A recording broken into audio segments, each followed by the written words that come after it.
Hello, bachcho. Let's read out the questions. Question says the curve passes through 2, 0, and the slope of tangent at point P, x, y equals to x plus 1 whole square plus y minus 3 by x plus 1. Find the equation of curve and the area enclosed by the curve and the x-axis in the fourth quadrant.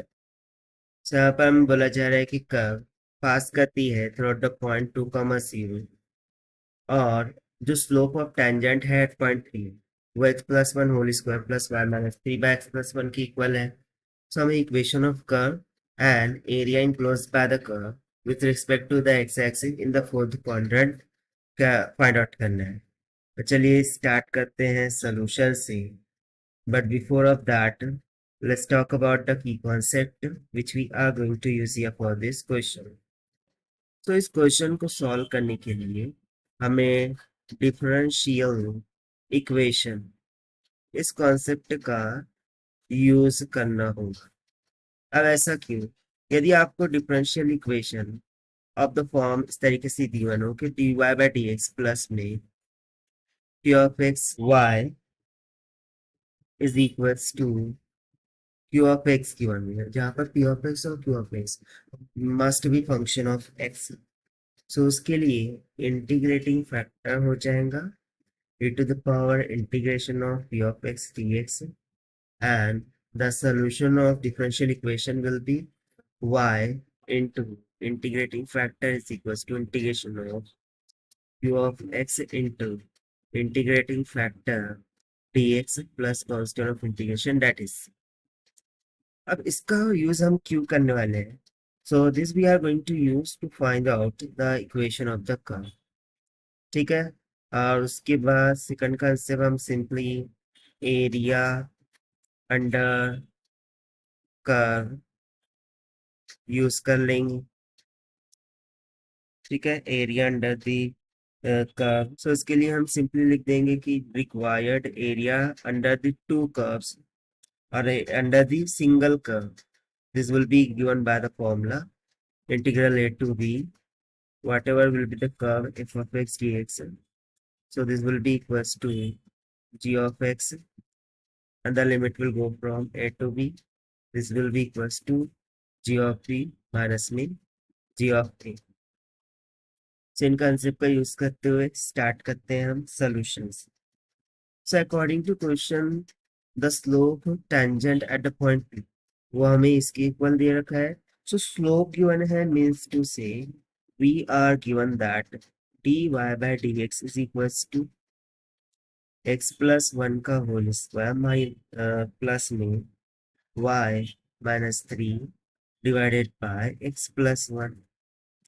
अब denominator separate कर देंगे, so x plus one cancel, ये हो जाएगा x plus one plus में y minus three divided by x plus one. So अब हम यहाँ पर लेट कर लेंगे कि put x plus one is equal to capital of x and y minus three is equal to capital of y। सो इस condition में we will get dy by dx is equals to x plus y by x। अब y by x term को हम उस जान में लेकर जाएंगे, so we will get the differential equation form dy by dx minus of 1 over x into y is equals to x। so देखिए ये सेम डिफरेंशियल इक्वेशन का फॉर्म बन रहा है dy by dx plus p of x y is equals to q of x। So उसके लिए सबसे पहले हमें इंटीग्रेटिंग फैक्टर को फाइंड आउट करना होगा, which will be equals to integration of e to the power integration, okay, e to the power integration of p of x dx। so this will be equals to e to the power integration of p of x की जगह पर क्या है minus one by x dx। So integration of one by x हो जाएगा ln of x यानी कि minus log of x। अब ये माइनस साइन को इसके इनवर्स में ले जाओ यानी कि इसको पावर में ले जाओ, सो लॉग और एक दूसरे को कैंसिल कर देंगे और हमें इंटीग्रेशन फैक्टर मिल जाएगा 1 over x के equal. So therefore the required solution of differential equation will become y into integrating factor 1 over x. So इसको भी हम कैपिटल में लेंगे. This is equals to the integration of x into integrating factor 1 over x dx plus constant of integration, that is, so x से x cancel हो गया. यहाँ पर तो हो जाएगा y over x और integration of 1 dx will become x plus constant of integration, that is c. So यहाँ से यदि मैं y is equals to निकालूं, so this will be equals to x into x का स्क्वायर प्लस में c times of x हो जाएगा. सो अब हमें कांस्टेंट c का वैल्यू फाइंड आउट करना होगा. उसके लिए हम कैपिटल y और कैपिटल x की जो वैल्यू सब्स्टिट्यूट की थी उसको रीसब्स्टिट्यूट कर देते हैं. सो कैपिटल y आ जाएगा y minus 3. This will be equals to capital x plus 1 उसका होल स्क्वायर फिर प्लस में c times of x plus 1. तो जैसा कि हमें गिवन है, the curve passes through the point 2, 0. So we would say passes through 2, 0. So it should satisfy the given point. So y क्या हो गया 0 minus 3 is equals to x is 2 plus 1 का whole square plus में c times of 2 plus 1. So इसको solve करने पर हमें c का मान मिल जाएगा -4 की इक्वल. तो इसको ऊपर सब्स्टिट्यूट कर देंगे. So the required equation of curve will become sort equals to y is equals to x plus 1 whole square plus minus minus 4 times of x plus 1 and ये माइनस का 3 उधर जाके प्लस 3 हो जाएगा. So this is going to be the half answer to this question, that is the equation of curve. So इसको यदि आप simplify करते हैं, so simplified form में इक्वेशन ऑफ कर्व क्या मिल जाएगी, y is equals to x square minus में 2x. कैसे?